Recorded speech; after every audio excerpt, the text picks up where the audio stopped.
trying to bridge the gap between people that are just constantly deciding to be offended about everything. Comedians and comedy and their stand-up routine are literally the quintessence of the First Amendment. I have a feeling that if I did a roast, I would get canceled because you're not I would offensive go enough? too far. She's like, right now you are being crucified on a mom's peanut allergy group. Heath Harmison joins me today on the Officer Nate podcast. Heath is a stand-up comedian who has performed all over the world and has a variety of shows in Las Vegas and performs at multiple venues on cruise ships and does local shows for charities and fundraisers. Heath and I have the same stomping grounds in Idaho. He and his wife, Molly, have their own podcast, the Shut Up Meredith podcast. Heath is an extremely funny guy. He's hilarious. We had a lot of fun with this episode, so I hope you all enjoy it. So Heath and I, we both come from Twin Falls. Were you born here? Uh-huh. Okay. And raised here for the most part? Yep. Okay. So Heath and I, we're separated by just a couple of years, but, you know, we spent some time together just after high school, I think. We've been to some of the same outings. Yeah. And had a lot of mutual friends. But Heath has a career in comedy, which is kind of taken off. I mean, what you say, it's been pretty successful. Yeah, I'm making a living doing it. Traveled all over the world, about 22 different countries now I performed in, and perform in Vegas regularly. Yeah. But yeah, things are good. I mean, now after the pandemic, that's kind of, well, I say after, like, it's better. You know, work's starting to come, and you know, the constant wonder of whether or not I'm going to work or not is kind of gone for now. So hopefully it keeps moving forward. You've got a little more security. Yeah. Oh, that's good.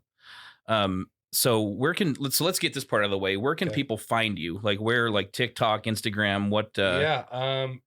All my stuff is the same. It's Heath Harmison. So Heath like the candy bar, not Keith with a K. All right. It is an H. So all Heaths hate Keiths, by the way. I get called Keith Harrington, Keith, you know, whatever. It's never just my name. So it's Heath, like Heath Ledger. Okay. But Heath Harmison. I'm on Instagram. I'm on TikTok. My biggest following is probably on TikTok. Yeah. And then, Instagram. I have a Twitter account, but I don't use it really. I've kind of given up on Twitter. You know, Twitter's kind of a strange one. I'm a little more active on Twitter, but that's mostly because that's where you find a lot of the nonsensical stuff from the left. Now, I know you don't dabble in politics as much as I do, right? But there's so much material to be found on Twitter, and maybe that's an avenue you can pursue.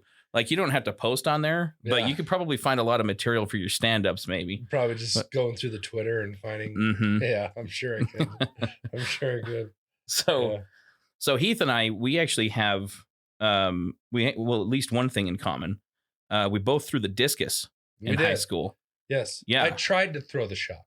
I tried. That's about it. I threw the discus. Yeah. But the discus, I did okay. Yeah. Right. Well, so speaking of the whole name confusion thing, you know, you get called Keith a lot. Well, do you remember in high school during the meets, they would call your name, you know, when it was your turn to throw or whatever? My last name is Sylvester, right? I don't think Sylvester is really that difficult, but I got called all kinds of things like Silver Star and Silverman and Sylvester. It was, Sylvester? Sylvester. I mean, they're just adding letters and completely just destroying my name. Yeah. So, yeah, I totally get it. Yeah. My last name is, it's a Harrison, Harmison. Everybody wants to throw an N in the middle. It's just Harmison. Yeah. It's not a difficult last name. You wouldn't think. It's like Sylvester. It's like, it's just read it. Just read what it says on the just use your elementary education that hopefully you got and just read. Yeah. Just sound it out. Yeah. Just take a couple extra seconds and just look at the letters, you know. It's like they don't look at it before they say it. They just it's like their eyes. You know, your eyes will just see something. Yeah. There was my wife showed me something yesterday. I can't even think of it now, but it's how you read it. Mm-hmm. And if you read it that way, it shows what kind of person you are. And it was like Oh. totally dirty. Like I read this, I was like, oh my gosh. And then I looked at it again. And I'm like, oh, it doesn't say something about a anal something. It was something else. I don't know. Anyways. Oh, no, that makes sense. Yeah. The way your mind sort of does that auto text, that autocorrect. Right. We're starting to autocorrect ourselves. Yeah. Already. Yeah. Yeah. Oh man. Good times. Well, so, you've got your regular gig, right? Is it a regular gig at Brad Garrett's Comedy Club in Vegas? So I work at Brad's, I would say 3, maybe 4 times a year. Okay. Which is still a lot for a comedy club. A lot of comedy clubs, you just go back maybe once a year. Yeah. But I do it fairly often. I do Brad Garrett's. I do the Laugh Factory a few times a year. I do the Comedy Cellar in Vegas. So I work quite a few rooms in Vegas. Okay. Nice. So I would say out of a full year, I'm performing on the Las Vegas trip probably, I don't know, maybe 6-7 weeks a year. Okay. Or more. But I do a lot of cruise ships, and I would work it more if I wasn't doing as many cruise ships. But, okay. Is there a cruise line that you're like specific to, or is it like any one of them that I do a couple, but mostly I do Royal Caribbean. Uh-huh. And then like this next year, I just got my schedule for next year. I'll be doing a lot out of Galveston, Texas, which are great cruises because Texan people are freaking crazy, awesome, fun. They're crazy, good, and they're good, they're good fans. They're good. They're great audience. Good audience. Yeah. So I'll do some Royal out of there, and then I got some Norwegian cruise line that I go out of like Fort Lauderdale and stuff. So okay. Yeah. Nice. So it's gonna be a good year, I think. That's good. Yeah. That's really good. Well, comedy. Okay, so speaking of comedy, there's this trend to cancel comedians, right? Mm-hmm. Now, in my opinion, and you tell me what you think about this, comedians and comedy and their stand-up routine are literally the quintessence of the First Amendment, right? Like being able to express yourself freely, however you choose, and even for the audience to be able to go and listen to whatever comedian they want to listen to, right? But now we're seeing this trend, like with the Dave Chappelle thing. Oh yeah, right. Him, they're trying to cancel Dave Chappelle because his last stand-up special on his Netflix special, The Closer, he said some things about the transgender community and the LGBTQ community, and they just lost their minds. So, I mean, what are your thoughts on that, and what's your experience been on that? I mean, I don't know if you've necessarily had, I'm sure you've probably had hecklers and you probably got your own critics that you're dealing with, but what do you think? I think as a society, we need to unclench our butt cheeks. I think that people take things way too seriously. I watched the Dave Chappelle special. To me, it had funny moments. I didn't think it was epic. Sure. I didn't think it was as a comedian, I'm not watching it like, oh my gosh, this was the best special. It didn't even feel, it felt more like I'm going to end this on a statement and I need people to know something. Yeah. And I'll say this about what the things he said and how his energy was attached to it. His energy was not hateful. His energy, I thought, was trying to bridge the gap between people that are just constantly deciding to be offended about everything and just and learning how to laugh at the hard things in life, and even when he says, because I'm transphobic. When I hear him say that, I don't think he's being truthful. I don't think he's saying I'm transphobic. Yeah. He's saying like, because obviously I'm transphobic, like they're making an assumption. Anybody that you talk to or hear from that knows Dave Chappelle says he doesn't have a hateful bone in his body. He's been doing what he's doing right now his whole career. Yeah. So if you don't like Dave Chappelle, don't watch him. Right. That's it. He's not out to try and hurt people. He's out to make people laugh. And he says things that a lot of people think but won't say because they're afraid of the consequences. Right. And now I'm not saying I think the same things he thinks. Right. I'm not saying I agree with everything he says, but you're right. What we are as comedians is the epitome of what the First Amendment is meant for. One of the things, right, is to freedom of speech, be able to say what we want. And now my style, I'm not out to try to ruffle feathers. Sure. I'm really not. Except for the Merediths in the world. Well, and that's what I was going to get to, is like I dabble in the Meredith stuff, right? And Meredith is like, I don't like bullies, right? Yeah, right. Never liked bullies. Meredith represents the bullies on the planet, the people that try to ruin even the best of things. Doesn't matter, because they have their own opinion on what they think is right. Yeah. Everybody has their own life experience, right? And this is what Dave Chappelle said in a special. He said, when he's talked about his transgender friend who ended up committing suicide after all the crap they got because they were defending Dave. Right. Was saying, basically yelled at, he talks about it in a special, how she yelled at him in the middle of his show because he was banter back and forth. He said, no, just, how does she say it? She's basically said, I'm having a life experience. Is basically what she was putting out. Don't say I'm just a transgender person. Say I'm just a person I'm living my life experience or something of that sort. Basically, the message was, and what I do agree with is I love people. Okay, I'm a person that cares about people. I don't have a prejudice against anybody. Somebody being transgender doesn't affect me. It doesn't affect me or my family. It doesn't affect my wife. It doesn't affect my kids. But what does affect me is people that decide to get upset about everything. So that does affect me, because that affects my work. It affects what I can say. Man, there's stuff that I said in the beginning of my career I would be canceled for today, for sure. Like, and I'm not a guy that I don't have hate in my heart for anybody. So, but I've said some stuff like in the moment or, whatever, that if people had what they have now, they probably would have canceled me. You know what I mean?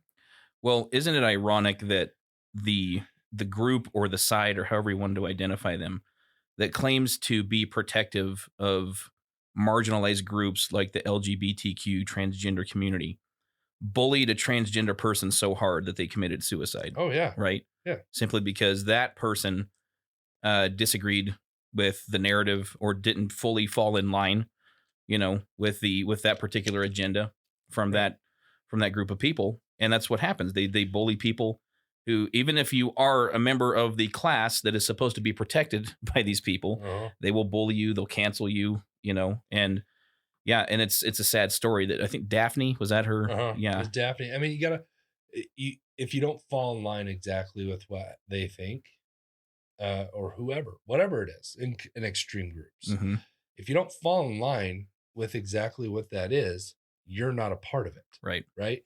And, I've got my opinions on stuff. I've got my opinions on pronouns.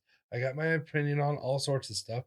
Now, should my opinion directly affect someone so badly that they get really pissed off and want to ruin my life for it? No. I've got an opinion. You got an opinion. You think that breeding and a bunch of kids is a bad thing too. I'm not sitting here trying to ruin your life because I have 2 kids. Okay. I've got family members have 5, 6, 7, 8 kids. All right. There's people out there in some of these groups that are like, you're a terrible person. You're overpopulating the planet. You're doing this or that. It's like, listen, we all have our life experiences. They're all different. What I have gone through, you haven't gone through. What this transgender person has gone through, I have not gone through. I can't identify with them. I can't try to really understand what they've gone through to get them to where they are. So it's just, and same Dave Chappelle, whatever he talks about, whoever any comedian talks about, I'm a guy that thinks you should go up and be able to say what you want to say. And do I agree? Or sometimes when somebody says something, I'm like, oh, geez, that was a lot, like, but I'm like, whew, hopefully that works out for you, So, but I got crucified. This is how it was said to me. So when my Meredith bit went viral, right? I got so many messages, like personal, like on Facebook and stuff like that. And this one lady gets on and she's like, right now you are being crucified on a mom's peanut allergy group. I'm like, I actually laughed and she's like, no, I'm serious. I'm like, wow. Okay. First off, because in my joke, if you've never seen it, I basically talk about parents at sports, right? And how there's this crazy lady named Meredith. I have seen this bit and it's funny. It's hilarious. Yeah. And it's just, I say it, and Meredith is a person and she is the bully. She's the one that all the parents like, oh gosh, this lady, can she just go away? Yeah. Because she's too extreme. She's too much. And so I talked about, she freaks out because I brought cupcakes and Gatorade and God forbid there's sugar in anything or whatever. Are they gluten free? Did you check the label? Is it, are those Hostess cupcakes? How come you didn't spend $15 extra for the gluten free ones? Yeah, because I don't. And so I talk about how this lady's the one that brings water and celery for treats. I'm like, you can't put peanut butter on it because the nut allergy kid on the team, right? Yeah. And so I say that, and even in my special, I say, the nut allergy, it's a real thing, and people have problems with it. But even saying that isn't enough, right? And even saying that my son, he has a peanut allergy, isn't enough. Like, he's got the peanut, and now I say this in my bed. I'm like, because I'll say, well, my son, he actually has a peanut allergy. Then I always get somebody who kind of laughs, and I'm like, well, that's not the funny part. But then I say, we give him a peanut every once in a while just to let him know who's boss. You know what I mean? Take out the trash like your mom asked you 10 times. I'll give you the EpiPen. Move it. You don't have a lot of time, right? So I say this stuff, and did I really do that? No, it's a comedy show. This is. We embellish as comedians, right? We take issues of the world and we bring light to it. Yeah. And this is what I told the lady that said, I'm being crucified on this page. I said, listen, lady, we have to, as comedians, it is our job to take things that are sometimes hard in life, whatever it is, and make light of it so that we can take away the negative power that it holds. Yeah.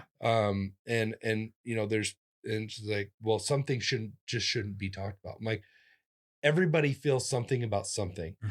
If you said that thing can't be talked about, nothing could be talked about. Right. Because everybody has their opinion on what is offensive to them. Some people have opinions about suicide. Some people have abortion or whatever your feelings are on these things. Not everybody feels the same way as you do. Yeah. Not everybody's had your life experience. I know I'm ranting a lot right now. No, that's great. Keep it going. No, I'm just like, I just think we need to have more grace for people. All right. And if there is a situation where you can talk to somebody and actually talk with them as a person if you want to get your point across, do it in a way that they're going to want to listen to you. Right. If you're yelling at somebody, they're not listening to you. Right. They're feeling attacked. Yes. If you can't get in a point where you're just going to sit, talk, listen, and try to understand, listen to understand. Don't just wait till you can start talking again. Because that's what a lot of people do these days. They don't shut their mouths enough to listen so that we can actually make real change happen. Yeah. Right. Stop hate. Right. Because that's really what we're dealing with a lot in this country right now. Is just people hating people. Yeah. And whether that's race related or gender related, whatever it may be, Meredith related, anything. I think it's just we live in this difficult time where people want to find ways to be angry, and it's negative energy is very easy to attach yourself to. Yeah. I found that on, TikTok. I mean, everybody talks about there's this just negativity going on with this app. And I'm like, holy crap, man. I'm like, I've been embroiled in it for the last few months. You get put in TikTok jail, right? Food's terrible. But like you get put in TikTok. I got put in TikTok jail twice in a month. And I'm like, they're threatening to cancel me and my account. And it was because I did a video and my son just happened to have his shirt off. I'm like, my son has his shirt off. Like, apparently that's child endangerment. So I'm like, this is ridiculous, So now obviously they're just like, make sure you just have a shirt on so we can do the video, but if you look at all my stuff on TikTok, it's very lighthearted, very fun. Yeah. And nothing even remotely angry or whatever. Yet you got this chick bouncing her booty and showing off her goodies all over the place. Mm-hmm. Goodies. That sounds so old. Like showing off all her lady parts. But her funny business. Yeah, showing. I mean, you know what I mean? Like these people are getting away with all this stuff that is ridiculous. And then you get some people that are on there, even people. I have a friend, I don't know, Scott D. Henry. Do you know him? I don't. On TikTok. He's got like a couple million followers, but he goes on. He literally is like one of the most positive guys on the app that I've seen, right?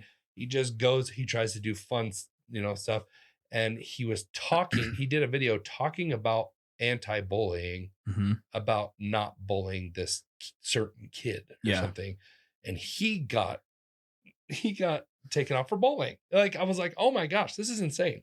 So anyway, I think just getting back to the point where, negative energy is very easy to attach yourself to. Yeah. These days. So. Well, speaking of, so going back to comedy. Yeah. Some of the funniest bits that I've seen address all of those dark things, right? That we're not supposed to talk about, right? Peanut allergies, suicide, the Holocaust. Cancer. Yeah. Orphans. Yeah. I mean, sure. We can be sensitive, but at the same time, we can joke about the dark side of life. And like you said, trying to bring levity into it, because I think that's what people need, because, there's so much stress and trauma and darkness in their life. And then if we can sort of have that gallows humor like police officers have, that's how they cope. Right. And I think that's what people look for a lot of time when they go to a stand-up routine. And hey, yeah, we can joke about cancer. We can joke about suicide. And I'm not saying there's obviously not a time and a place where we have to be serious about those things and raise awareness. Yeah. But like you said, if you're offended by somebody or you simply don't like someone, then don't watch them. Don't listen to them. Don't subscribe to their channel. Cancel Netflix. Yep. But the idea that everybody else, I think it was, Ricky, there's been a ton of comedians do jokes about peanut allergies. Yeah. But I mean, it's like, if you want to use that as an example, and you have someone who has a peanut allergy. So you got one person, a handful of people have peanut allergies. That means nobody else in the world is allowed to have peanuts. Yep. Right. So we're acquiescing to a very small minority, of the whole populace, and pandering to them and catering to them at the expense of the quality of life of everybody else in society. Right. We can't enjoy Dave Chappelle because a handful of, members of the LGBTQ community were offended by his remarks on the transgenderism. It's getting way out of hand. Like the Merediths are out in full force. They are. I mean, and I'm telling you, man, it's something's got to give. And I think the point of what Dave Chappelle was trying to do is, I think he was trying to give comedians power back. Yeah. Because he has power. He has things he said I could not say. Right. It's just, I don't have that level of power. Yeah. I don't have that. And even him saying it is getting some huge backlash. Right. So, we talked, and what we hit on a second ago was, being able to joke about cancer, right? If there's an issue that people would have a big issue with, you don't joke about cancer. Right. How many times, I mean, even as a comedian, you've heard comics like, you don't joke about cancer, you don't do that. And then there's the comedian that does, and you're like, oh my gosh, that was really well done. And usually if it is being joked about, it's something personal. It's something that they've dealt with, someone they know. Yeah. And stuff like that. You're like, listen, my mom had cancer, right? She's in remission. My grandma died from bone and breast cancer. My grandpa died from lung cancer. I got a lot of cancer crap going on in my family. Yeah. And if somebody jokes about am I taking offense? No, I'm not taking offense, because it's not, my story isn't their story. Right. And some people will be like, well, they just don't understand. Well, maybe they don't, but that's not, so what? Yeah. You're choosing to be offended. And that's the thing, is people forget that. If you're offended, you're choosing it. Yes. This is not something that is just, oh, I have every right. Well, sure you do. You have every right, but you're choosing that. Mm-hmm. That is a choice. Yes. And what you need to do is choose to unclench your butt cheeks and not be offended. You'll be happier for it. Yeah. Learning to laugh at your pain is, it's the most therapeutic thing you can do for one. I have a couple of instances of different situations. One, I'll say this: I performed at a funeral. Okay, and that was one of the scariest shows. Because I didn't know I was going to be doing this. I was just performing at a club that week, and the owner called me that day. He's like, "Hey, we have tonight's going to be a little different. They rented out the whole club. It's a private thing. Pay a little bit extra, but I want you to know it's a funeral." And I'm like, what? he's like well, the guy that passed on, he was in a crazy motorcycle accident, but he was a regular at our club for years. And so they're celebration of life type of situation. They want you to do a show to bring laughter, because that's what he loved, so I'm like, I don't know. I mean, I'm more of a positive comic anyway, just good, fun energy. Right. So I just went and did my thing. And after the show, this lady comes up to me and I didn't even see her coming. Like, I was talking to somebody else. She came in, boom, big hug. And I'm just like, oh, I'm kind of like, hey. And she's like, I just want to thank you. And I kind of get my arm out and, I'm like, oh, I'm glad you liked the show. And then she starts to shake and she starts crying. And she's just like, I just didn't know I could feel this way. My son just passed. And I'm like, this is the mom of the dude that passed. And now she's, and I'm just like, oh my gosh, she's crying. I'm crying. She's like, but no, this was the best way that I could, we could celebrate my son. And so it's, I talked in my set. I talked a little bit about death. I talked a little bit about that kind of stuff, and which could be risky, but but they're the ones who asked you to perform at a funeral. Yeah. Like, listen, exactly. I'm not responsible for the feelings of anybody in this audience. Right. And someone could have been offended at some point. It could have. But the people in that room chose to realize that this wasn't about them.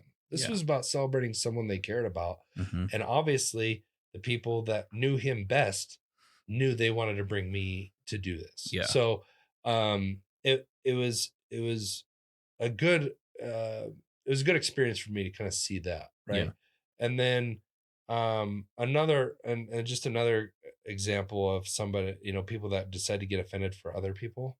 All right. That's what happens a lot. Victim by proxy. Right. Yeah. Yeah. As I used to do this wheelchair bit. And this is a true story. This is something that happened. And I was like, oh my gosh.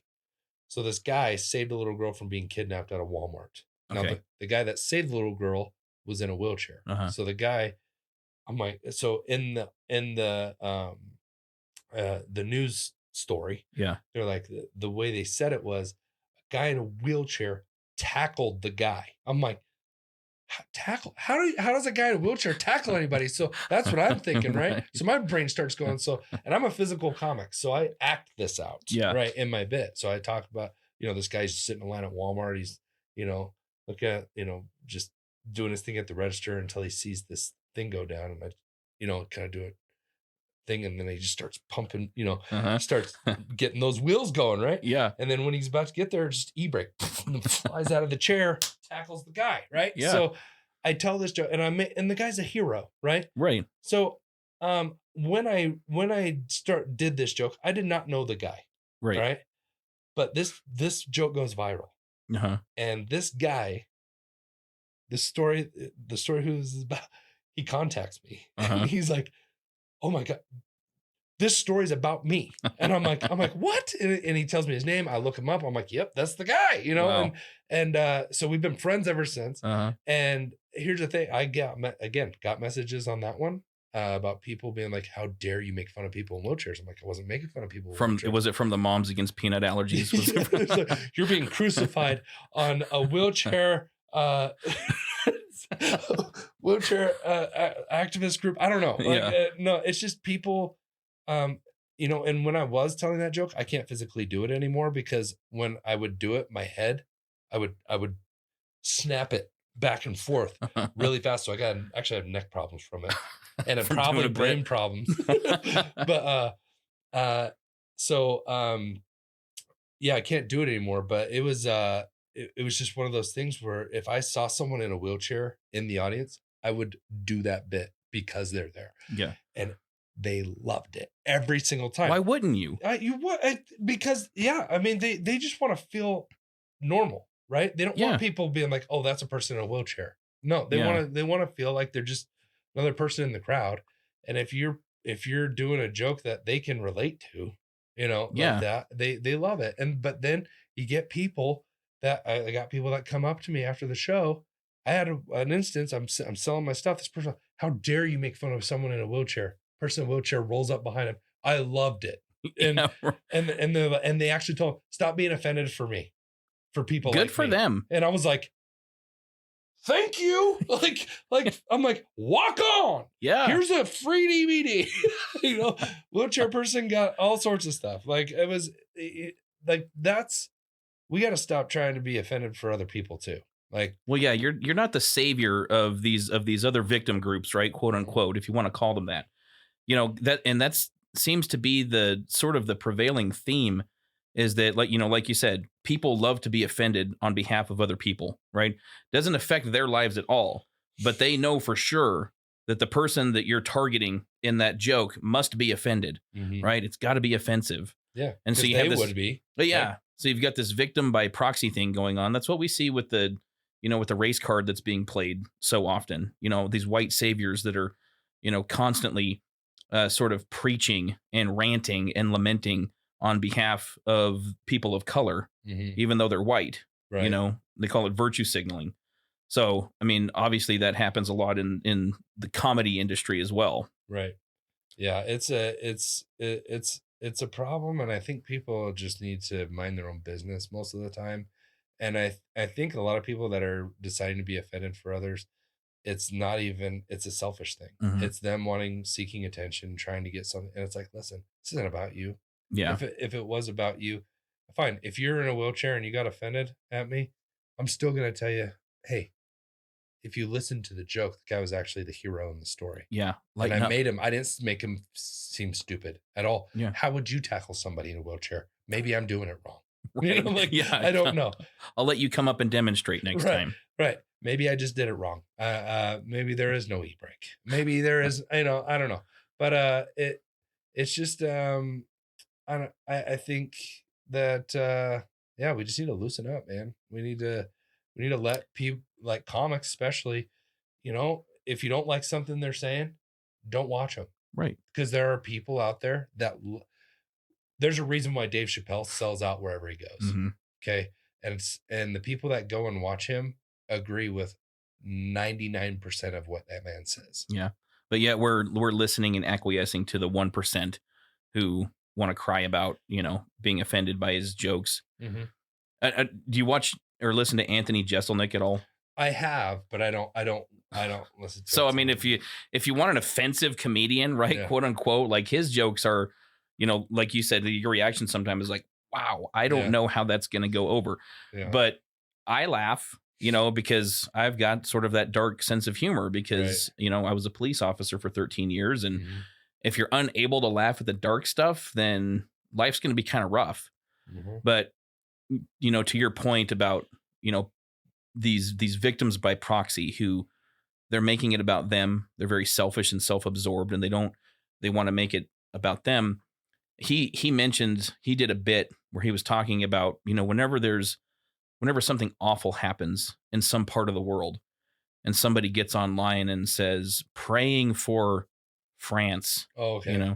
What they're saying is, don't forget about me today. Right. Yeah. It's like, you're right. I mean, because what good does that do? Right. Nothing. Getting online and saying something is, saying some kind of platitude like prayers for France or prayers for, the people in Georgia or whatever. It does absolutely nothing. And you're just trying to get attention. And it's the same thing with, with these people who choose to be offended about something that they really shouldn't be offended about. It's like, hey, don't forget about me.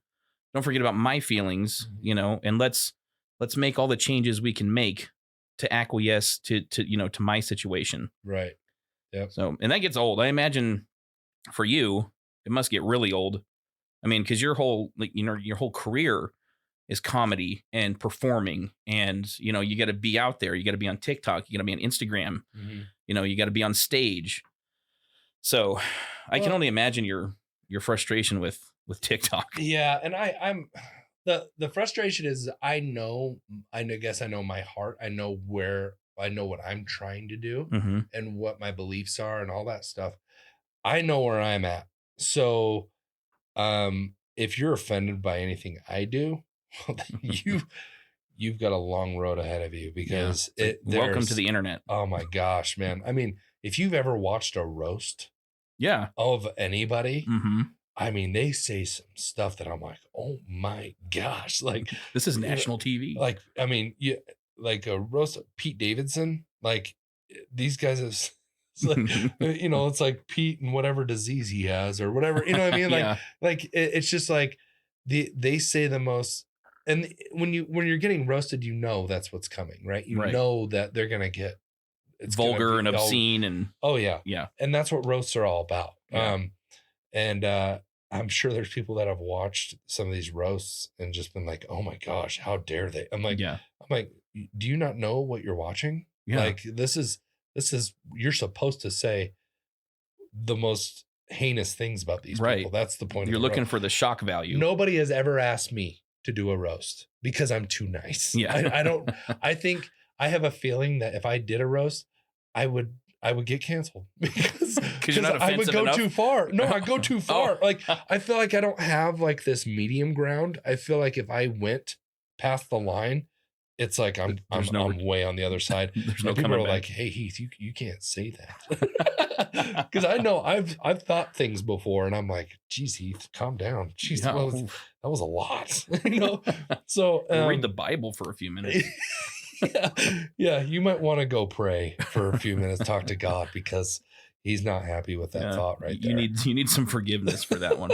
I don't know.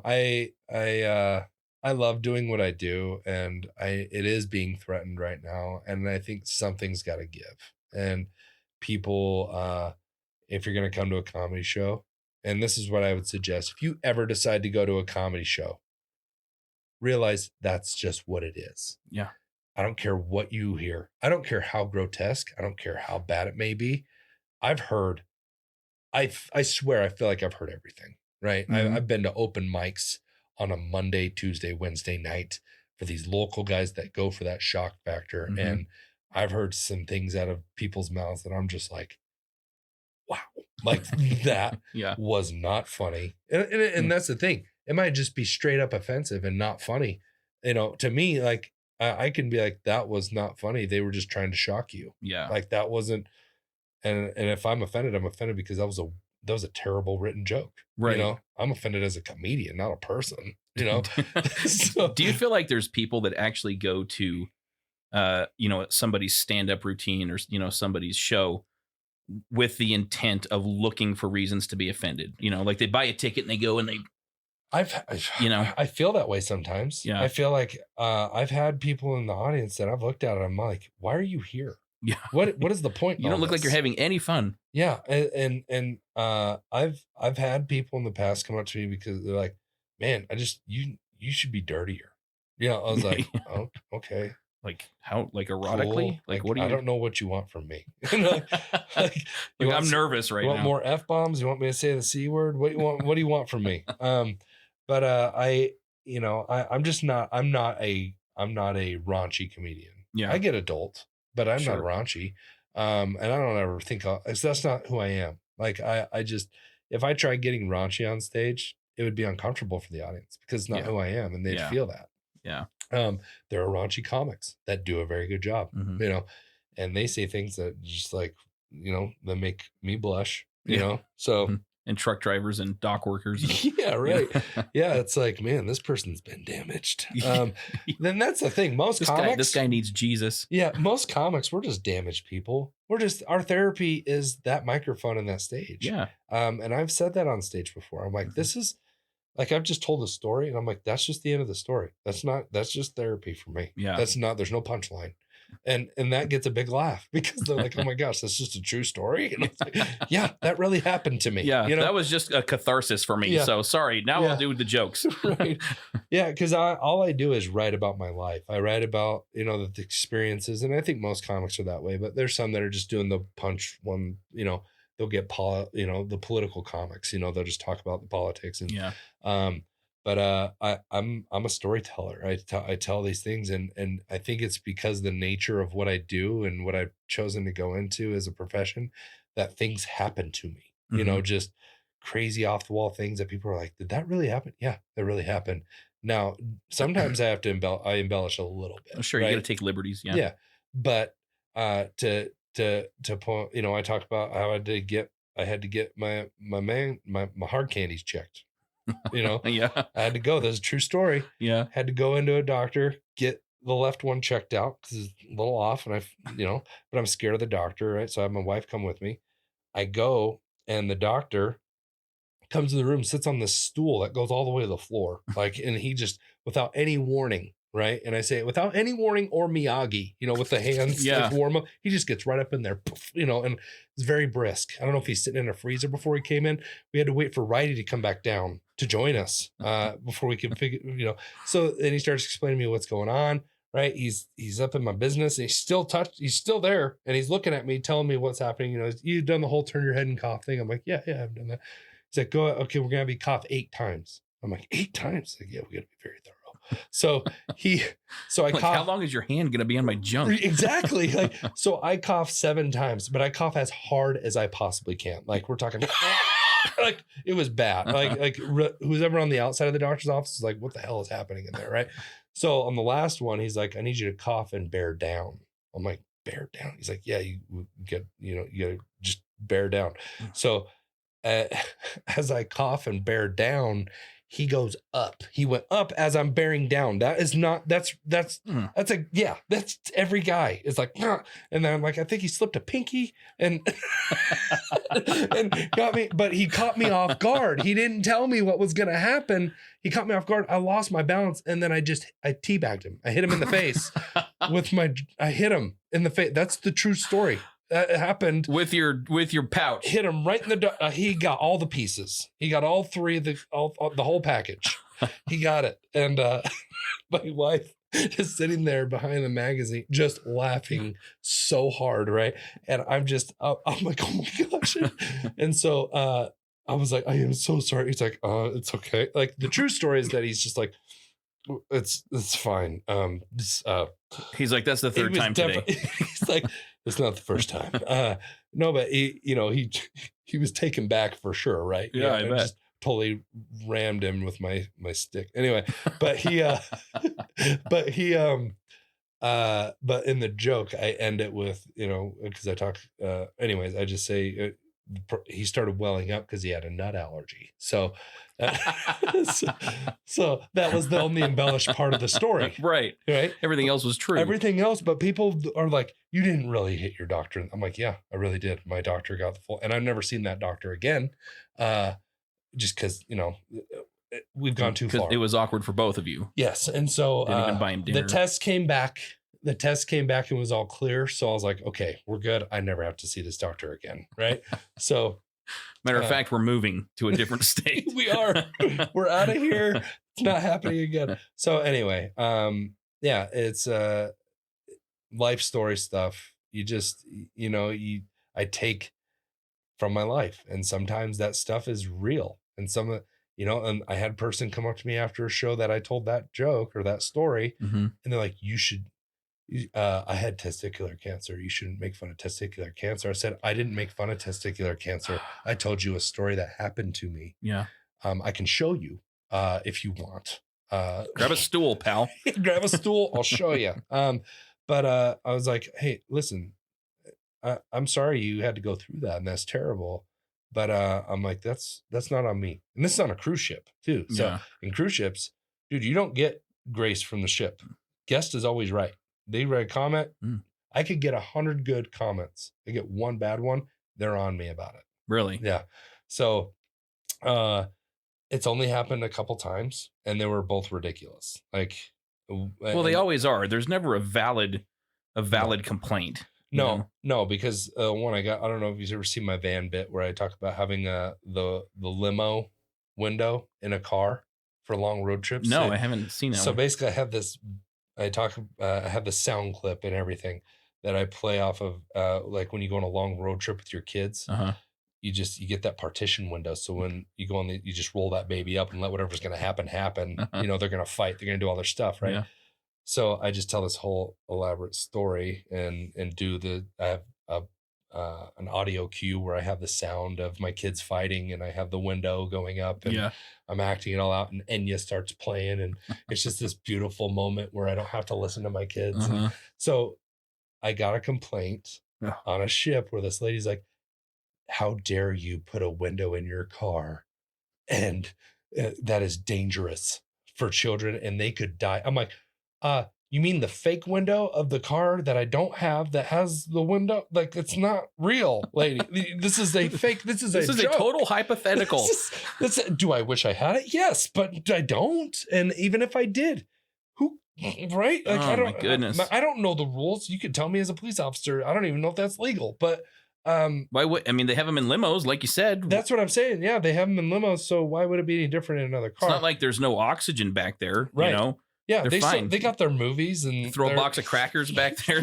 They're good for a few hours. Exactly. You know, so back in the day, it was just the back of the truck, you know, and my dad would open that little window and check us every once in a while, see if we're okay, you know?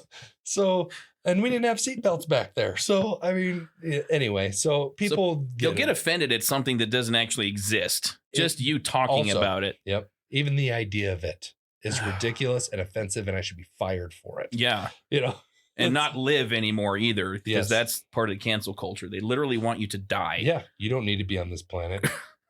How dare you have a window for your kids so you don't have to look at it or see them? Yeah. I bet that person doesn't have kids either. Yeah. Because they have a cat. Every you have parent, multiple cats.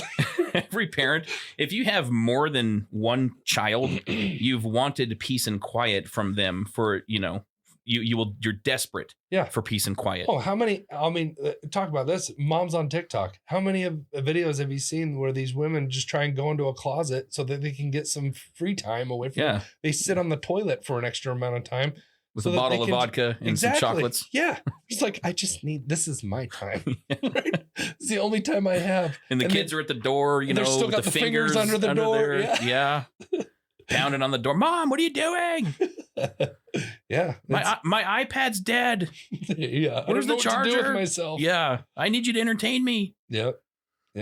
It's nonstop, man. You become a parent, you know. I mean, you become a parent. That's just, you're their way of figuring out what they're gonna do or how they're gonna stay happy. Well, and it's almost like, you know, you make a joke like that and then someone assumes that you don't love your children. Oh yeah. And you must hate all children, you know, and you're not worried about keeping them safe. You know, did you get contacted by the group for the awareness of windows between parents and children in the van? There's so many groups out there.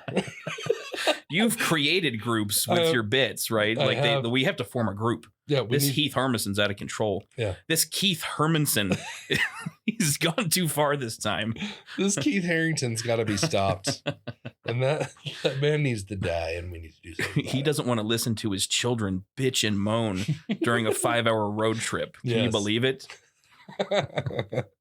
How dare he not be a better father? How dare he? That other part of that bit, as I say, we learned this the hard way. We took our kids all the way from Las Vegas to Washington, D.C. and back. Oh. And I was like, well, I flew home. But my wife's a trooper. How dare you leave your wife to the kids? I'm like, what can I say? You know, I was sick of it. I was sick of it. She can handle it. She's stronger than me. Okay. Yeah. She's strong. She's better than I am. And I'm trying to tell you that. You're not hearing me. She's a way better person, way better parent. Okay, that's what I'm trying to tell you. I'm a weak man sitting in first class, flying home. I'll see you in a few days. See you in a few days. Take a nap. I'll even clean the house before you get home. Okay. Yeah. With my peace and quiet. Oh, that's too much. Yeah. So I posted something on Instagram, yesterday because I was going through Twitter, right, finding some material because, you know, in the wake of the Kyle Rittenhouse verdict and Dave Chappelle being attacked by minority groups, I can't even remember her name now, but she's a verified creator or post, account on TikTok. And she said she was talking about the whole cancel culture with comedians, and she points to Louis C.K. and Kevin Hart and Dave Chappelle and how they were nominated for Grammys. And she's like, wow, if that's cancel culture, I pray that all women comedians get canceled instead of just being underpaid and underappreciated. And my response to that was, yeah, imagine being awarded for performing at the highest level in your industry rather than based on what gender you are. Yeah. And got a lot of back and forth and responses from a lot of people. But that brings up my question. Are there any funny female comedians out there? Yeah. Yes. Okay. I'm being totally facetious, right? Yeah, but I mean, right. So for me, and I don't think she even does a stand-up, but I think Melissa McCarthy is hilarious. Oh, I met her. She's amazing. Yeah. That's great. Melissa McCarthy is, I think she's gotten pigeonholed into a certain character. Yeah. For a while there. I think she's kind of getting out of it now. She's actually a brilliant actress. Like she does a great job in some of these dramatic roles that I've seen her do.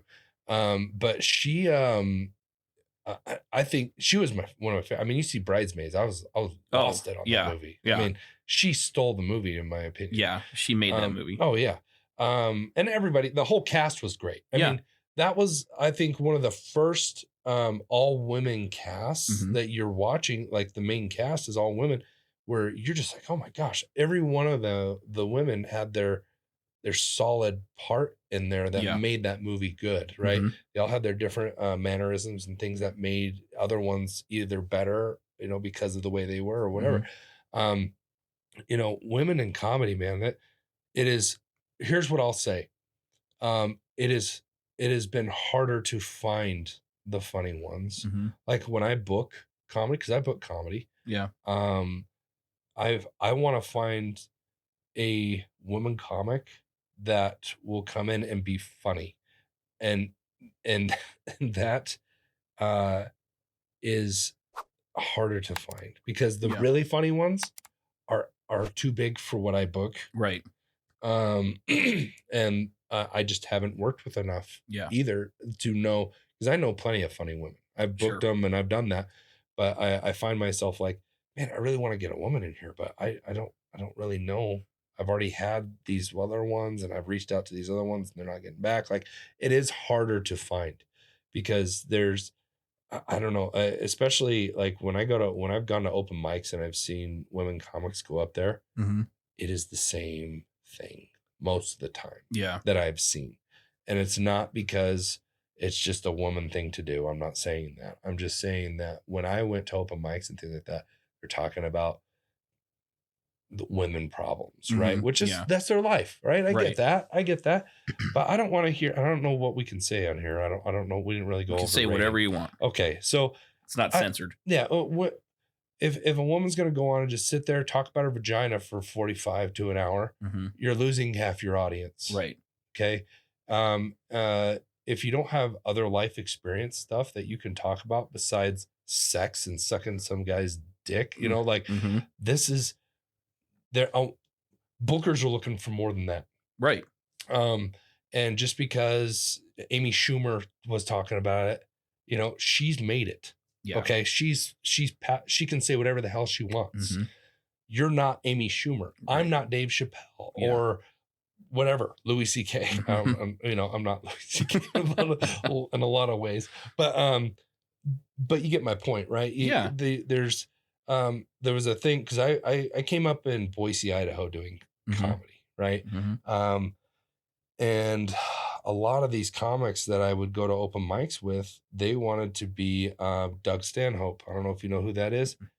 He's a guy that is very gritty. Like he's got a cult audience, right? A lot of comics know who Doug Stanhope is. He's a comics comic, right?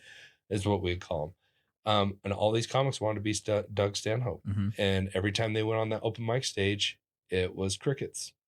And they're wondering why Heath Harmison, the clean guy who would wear a tie to open mic like an idiot, is traveling to 22 different countries, working Las Vegas Strip and doing stuff that they're not doing. And I'm like, I'm not, this isn't an ego thing. Yeah. I had a plan and I knew what I wanted to do, which was to make that audience laugh. Yeah. These other comics, we're trying to make the other comics laugh. That's not your audience. Yeah.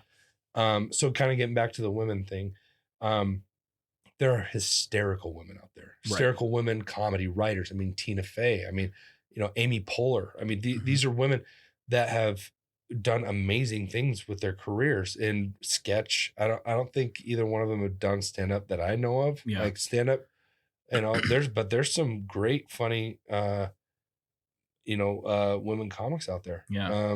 It's just well, I think there's probably, I mean, obviously there's not as many as there are men, right? I mean, men kind of dominate the comedy industry as far as the stand-up, right? It's just a numbers thing. Women just have more self-respect for themselves. That's all it is. It's not about whether women can go and be funny or not. Mm-hmm. It's that most women are like, I don't need to do stand-up comedy. Like, why would I do that? You know? And I'm not saying that women that do stand-up comedy don't have any self-respect. That's a joke. But how dare you? It does take a certain personality to get up on stage and tell jokes, and there's some women that are very just, they got it. They have it, and they do it really well.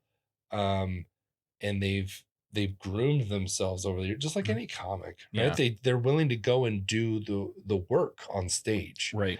And then you got there's some that they have done some things to get to the top that I've heard, and some are true, right? And and you probably notice that too when on stage they don't perform like they should for as high level as they're supposed to be. You got a special, and this is what you're talking about? Yeah. Are you serious? Yeah. Like, what did you do to get this position? Because you're not funny. Yeah. Like, I have seen that. Yeah. And it has nothing to do whether or not they're a woman or not. That is just straight up funny's funny to me. Yeah. And that goes across the board. I like the dirty stuff. I like the clean stuff.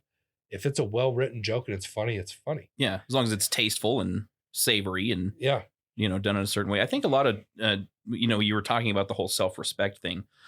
I think like with I don't want to say a lot, but a lot of the comedians that I enjoy, like Jim Gaffigan and Mike Birbiglia, like they have a lot of self-deprecating jokes. Like they make fun of themselves a lot, point out their own shortcomings and flaws. And I think that helps them relate to their audience because they're like, oh yeah, I do that too, and it's funny. Life is funny. Some of the things that I do are funny. And it's when you can come up and think of those small little things that most people don't think of. Jerry Seinfeld was great about that. Or he pokes out those little things that you're like, oh my gosh, yeah, that does happen. Yeah.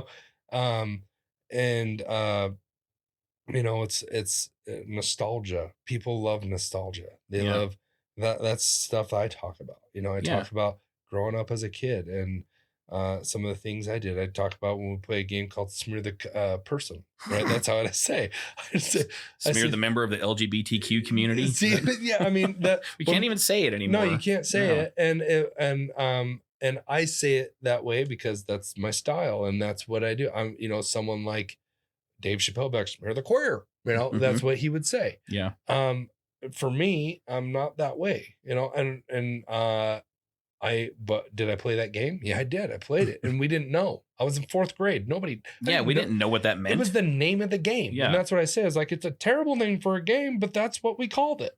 So I say, smear the person. Right. So and cancel culture didn't exist back then. So you weren't canceling the 4th graders that were playing the game. Right. Right. And so I don't know. It's and who knows? I'll probably get canceled for smear the person joke. I don't know. Who knows anymore? I don't even know what. Well, like you pointed out before, you can get canceled for literally posting the most innocuous video ever. And somebody is going to pick something out in your video to be offended about and report you to the TikTok police. Yep. So it's. Yeah, it's just a difficult time, man. it's hard for comedians to do their job. Mm-hmm. And there's still people out there. Obviously, there's people out there that are willing to laugh at stuff. Yeah. People like Dave Chappelle wouldn't be selling out places if they didn't. Yeah. But like I said, there's that small percentage of people that will watch something of Dave Chappelle. Maybe it's a friend that's like, oh my gosh, you need to see this. Mm-hmm. And then they see it and they don't find that funny. They're like, oh my gosh, this is offensive. How do you find this funny? Yeah. That happens. Yeah. In fact, in his special, there's this lady in the audience. She's got this purple hair. If you watch it. I've Did you see the purple hair lady? They zoom in on the close up of the two ladies sitting there and they're just, oh, she's not having it. She's like, nope, that is not okay. I'm like, who brought you here? Like, how did you get to this? Well, I just got these free tickets on the radio. Yeah, like what did you think was going to be talked about in a Dave Chappelle comedy special? Yeah. Like, did you think he was going to stand up here and give some sort of activist speech about, awareness? The guy does not hold back when he gets up there. And there's great comics that do that every time they get up on stage. Mm-hmm. They get up, they don't hold back. And that's the other thing. He's like, I don't, he was talking about how somebody said that he punches down on people or punches down. He's like, I don't punch down. I don't punch up. I punch lines. That's all I do. And say some people might say I'm the GOAT of that, or whatever. Yeah. Oh, totally. And he is a great writer. I think he's gotten far and where he's at because of the way he tells his stuff. He keeps things real. He's like, and the thing is, he's like, I've never had problems with the gay community. If I've ever had a fight with anybody, my fight has always been with white people. And he says that, and here we are, white guys laughing at it. Like, who cares? Yeah, like, and we're not offended. We're not trying to cancel Dave Chappelle. No. If he doesn't, maybe he doesn't like white people as much. Who knows? I don't know that. I don't think he doesn't dislike really anybody. Yeah. But does that affect me? Absolutely not. No, even unless I laugh at it, right? Even if he hates white people, that doesn't affect me at all. That doesn't make my quality of life any worse. It shouldn't make me sad inside. It shouldn't bring me to my knees and bring me to tears. It does, like you said, you choose to react a certain way and to be offended by something or not. He could make the most off-color racist joke about white people, and I'm still going to live my life. Well, and that's the thing is, the reality is he doesn't either. Right. I do believe this. I believe that everybody has the ability to really know what hate speech is and what isn't. And I think a lot of people out there are deciding to make things hate speech that aren't. Yeah.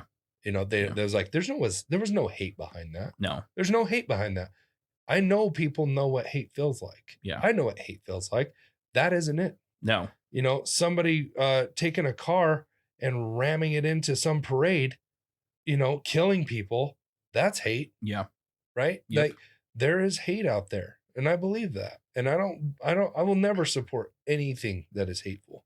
I don't care what it is. I don't like people treating other people terribly. Yeah. And I've supported a lot, pretty much everything. I feel like I've supported in some aspect, right?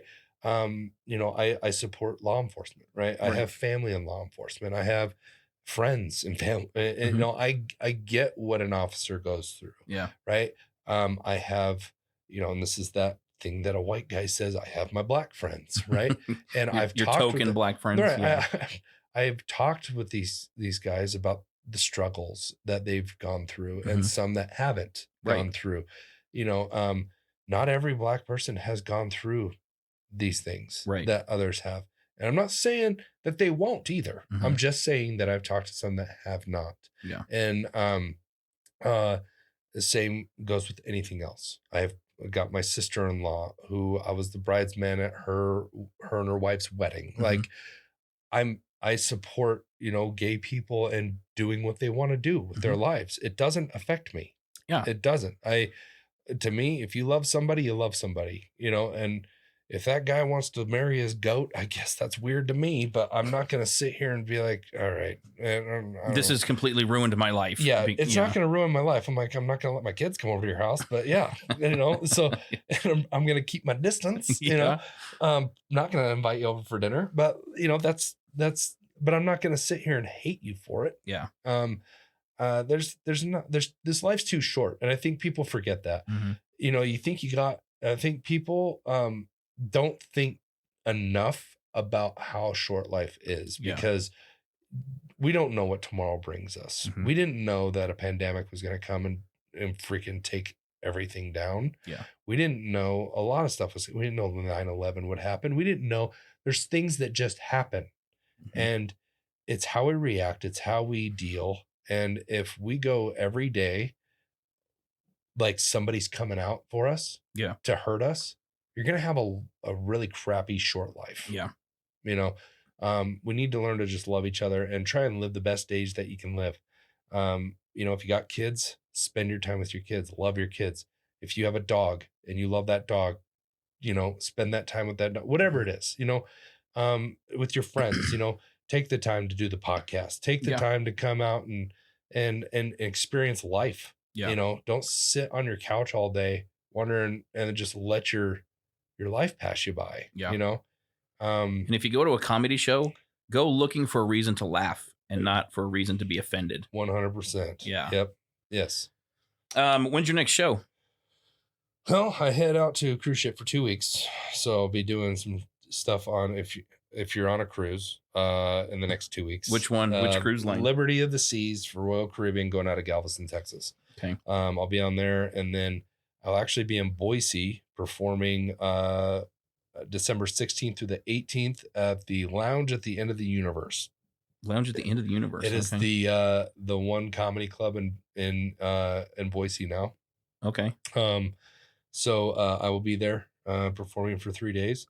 And so those, you can get tickets on the Lounge Boise or loungeboise.com. You can get tickets there. Sweet. If you're in Boise, Idaho, and I will make you laugh. And if you don't come. Yeah. And don't come up to me. Don't come up to you later and say, the joke about peanut allergies was just over the line. Yeah. That was too much. If you don't laugh, just leave. Just go home. Yeah. Just go home. Go home. Nobody wants to hear it. Yeah, I'm gonna talk about my nuts. I'm gonna talk about dick slapping the doctor. Dick slapping my doctor. I'm gonna say some things. Okay, I'm gonna talk about giving my son the talk. Yeah, and stuff like that. And you'd be amazed how many people did not get the sex talk when they were a kid. By the way, really? Oh my gosh, did you get it? I got it from my mom. Yeah, see, that was awkward. I kind of got it from my dad, but my dad, he won't even buy toilet paper. That man. It makes him uncomfortable. He can't buy it. And so, yeah. He's like, this stuff goes on your butt. He's like, I'm not going through a lot. I can't let people know that I'm wiping my ass. I can't do it. Dad, if there's anything, people will be grateful to know that you have toilet paper. Right. But no, he tried to give me the talk and it did not go well. And I talk about that on stage and it's just hilarious because my dad's so uncomfortable when he does it, anyway. But yeah, but I asked the audiences, like, round of applause if you got the sex talk when you were a kid. And I'm telling you, crickets. 95% of the time, it's maybe 3-4 people in the whole audience. Maybe that's what our problem is as a country. Like, parents did a terrible job educating their children. Yeah, maybe that's it. I really think that our generation, at least where we grew up, because you grew up here, right? Yeah. In Twin. So I feel like there is a bubble. There's this bubble of putting your kids in a bubble, keeping them safe kind of thing. Sheltering. Yeah. A lot of sheltering going on. And we have the Mormon culture here. Mm-hmm. And I think a lot that has to do with a lot of that as well. I'm in that, I grew up in that and I'm not really involved in that anymore, but you and me both. I think we kind of had the same experience there. Yeah. It's just, I think people if you shelter too much that I did. There was this shock factor when I decided to become an adult and live a little bit. And, and it comes down to you didn't talk about sex. Yeah. Sex was bad. Yeah, and it's off limits. You can't. Yeah, you shouldn't talk about that. You shouldn't say. Don't say. You don't show your shoulders. That'll give an erection. And we can't have our boys running around with erections. Can't be doing that. Yeah, wear a turtleneck. Get a dickie. Well, I got the sex talk from my mom, like I said. Mm-hmm. Well, I got it a couple of times, but the very first time I was like 12 years old, and we had just gotten out of church, right? The place where sex is evil. Yes. Unless you're married. And we went to the grocery store, and my dad and my sisters went in, and my mom told me, hey, hang back for a minute. I need to talk to you. So I thought I was in trouble. I thought I was, getting grounded or something. I'm sitting in the back seat, and my mom's sitting in the front, and I can tell that she's kind of struggling with the words a little bit. And she looks back at me, and she's like, what do you know about sex? And God, what, why are you asking me this right now? What do you mean? I don't know anything. I just learned about Jesus. I don't know. Yeah, we just got out of church. This is Sunday. Should we be talking about this on a Sunday? Yeah. The only thing I know is what I hear from my disgusting, vulgar friends at school, just completely awkward. And I just remember sitting there. I wish this was over right now. I'm like, maybe Dad needs some help with the groceries in the store. I'm going to go check, Yeah, right. And there were a couple of those talks, and my mom, she did a really good job as far as communicating things like that to us. My dad, on the other hand, was like, listen, don't have sex. You're going to get pregnant. You're going to get somebody pregnant. I'm not ready to be a grandfather. Just don't do it. Yeah. That was the extent of our talk. Yeah. My mom was much more wise and, subtle and educational when it came to the talk, but it was just always so awkward. Yeah. I don't think there is not an awkward way to have that talk. No. Because I had the talk with my son, and when I did different celebrity voices, because I do a couple of celebrity impressions, so I give him different points of the puberty and sex talk in those voices, right? And the body, hair, and smell, and what he can do about it, to tell me that one of the voices was like Harry Carey. Oh my gosh, that would have been fun. I can even do a little bit of Harry Carey. What voices did you use? I did Ryan Reynolds, getting the body, hair, and smell portion, right? Just be like, okay, well, it's about to go down. First off, your room smells like a dead ferret. We don't even own a ferret. No, we don't. It smells like a big steaming pile of butthole in here. Take a shower, wear some deodorant. It'll help, right? So I do that. I love it. Matthew McConaughey, I explained to him what a wet dream is. Because he's got to know. His mom's not going to tell him what a wet dream is. Did your mom tell you what a wet dream is? I don't remember the wet dream specifically. But she might have been like, well, listen, there's things that happen in the night. Yeah, might be a little moist when you wake up. You might think you peed the bed, but no, you didn't. You just got done dry humping your pillow. But yeah, I did Matthew McConaughey explaining that part, and then I did a Christopher Walken giving the erection and sex portion of the puberty, right? Yeah. So he's thinking I'm ridiculous, my son, but I'm like, but after each section, I'm like, but really this stuff happens. Yeah. And now my son, he does stand-up comedy. So now he talks about on stage the whole puberty pamphlet he got from his doctor, and he reads because the doctor said, read the whole thing. And so he's like, now I know what happens to boys and girls. And he's like, girls, I am so sorry. But he goes through the list of all the stuff that happens to you going through puberty on the pamphlet. Yeah. And he, we have these little, got these little punchlines that go along with each one of them, and he's like, but there's nowhere in this pamphlet that it tells me why I get random erections in the middle of class. Like, why does it just happen? And it's like, I'm not thinking about anything. It's just, nope. They want me to go up to the board, and can't do it. Can't. Stuck to my chair. I am not leaving. I know the bell rang. I know. I will be late. Matter of fact, I might miss my next 2 classes. So yeah, that's true. Unless I get this taken care of, and I don't know how that's going to happen without me getting expelled. I need everybody to leave the room. I'm not even kidding you right now. I have a friend who's a teacher in Vegas. I won't, just for whatever safety, whatever. She's a PE teacher. Was was teaching yoga stuff to the kids, which when I took PE, that was never we didn't do yoga. Yeah. Anyways, kid started masturbating. He was masturbating in the downward dog position. She caught him. Oh, okay. The level of confidence a kid would have to just be like, you know what? I'm going to pull it out right here and just downward dog. Yep. And just I can't, it shocked me.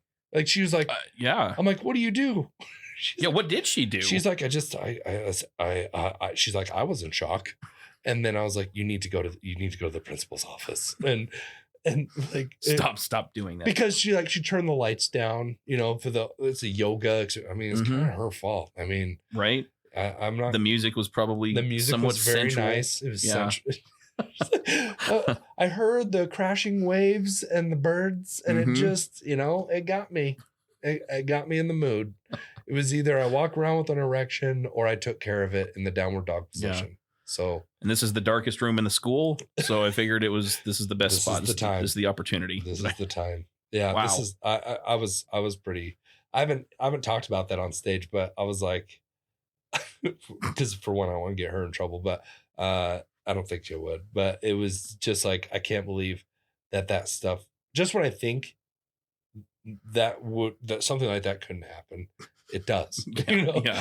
So, and there's going to be worse things in the future. There'll be more. There'll be more. We'll hear things. It's just like a daily thing, man. It's crazy. People are losing their minds, Nate. People are losing it. Yeah. I mean, just the whole Brian Laundrie and what's her face situation. I actually I think I messaged you about, I think I sent you even the body cam footage.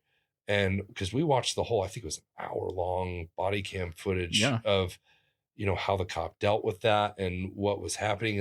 And I'm just like, I was amazed. I'm like, this is obviously an abusive relationship on both. It seems both of them have issues, but man, I don't know. I don't have any of the training, but I'm looking at this. I'm looking at that dude. I'm like, that dude is. He's a little creepy. He's creepy and way too comfortable. Yeah. And she's scared. You could tell that she was scared about what was going on. Well, the thing that bothered me most about that particular event, right? Just them dealing with the Utah cops. Right. Is all of the domestic violence experts and psychology experts online, they got their degrees from the University of Twitter. Right. Coming out and saying, well, how could the cops have missed this? Why didn't they arrest him and hold him in jail for the rest of his life? Because they could have saved her. Okay. In the moment, you don't know what's going to happen 2 weeks into the future because that's when she ended up dying. Yeah. People were really going after the cops on that particular call. And the videos that I did about it were about sort of defending the cops because there's no way they could have known whether or not that was an abusive relationship before that incident and that he was going to murder her 2 weeks later. Right. Yeah. Yeah, it was, because there was points where, I hit him, like it seemed like, at least in that video, you could tell she was freaked out. Right.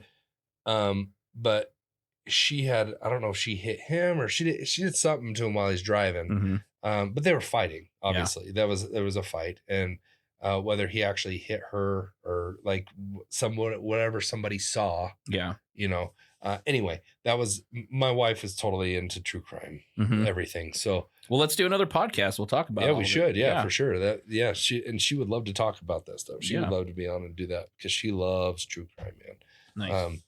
We even have an improv show that we're going to be doing about it. We did one already, is true crime comedy. So we take true crime, the elements of true crime. We take some of the story, like pieces of a true story, and we build a show on the whole true crime aspect. So it's nice. It's tastefully done. It's not like, we're making fun of these victims. No, we're not making fun of victims. We're, it's again, taking hard things, bringing light. Yeah. It's just like comedy. I think, well, you have to. I mean, really, how much more miserable would we all be without comedians? Yeah. I mean, I love stand-up specials. I love funny movies. Life would be a lot more grim without the comedians that that we enjoyed listening to. Yeah, so and I think thank you for your service. Oh no, thank you, thank you. No, I seriously, I think if you don't like to laugh, you have some serious issues. Yeah, like for real. Like, I've never met really anybody that's like, no, I don't like to laugh. That's not a thing I do. Yeah, I don't do that. I don't have time for that. No, I have too much murder and stuff in my life that I need to do. So it's like there's got to be something offensive around here I can bitch about. Yeah, right? yeah. I don't smile. I don't do that. That's it's for weak people. That's a waste of time. It's a waste of time. Yeah. Well, man, this has been a lot of fun. Yeah, man, thanks for having me. Yeah, you bet. I appreciate you taking the time. So you're going to be in Boise the December 16th through the 18th. 18th, yep. So if you're not on a cruise, the Liberty of the Sea cruise from Royal Caribbean out of Galveston, and you're in Idaho or the Treasure Valley or the Magic Valley, go see Heath Harmison, not Keith Harmison. Yes. Heath not Harmison. Heath. Just whisper it. Heath Harmison. Just let it flow. Yeah. What's the name of the venue again? The Lounge? It's called The Lounge at the End of the Universe. Okay. If you type in The Lounge, it'll probably pull it up if you're in Boise area. So yeah, I'll be there. I've got some Vegas dates. If you go to my website, heathharmison.com, Okay. I've got all my future dates on there. Nice. I'm going to be in Vegas quite a bit. And I'm trying to get around to different cities. I am doing quite a few cruise ships now, which is nice. Yeah. For the paychecks. Yeah. Yeah. So I'll be on tour. I'll be out there. So yeah, go see him. Go see Heath. Go get a good laugh. Like I said, don't bitch about his show if you don't like it, but you're probably gonna like it. You're probably gonna laugh. So, thanks again, man. Yeah, thank you. you. It's been fun.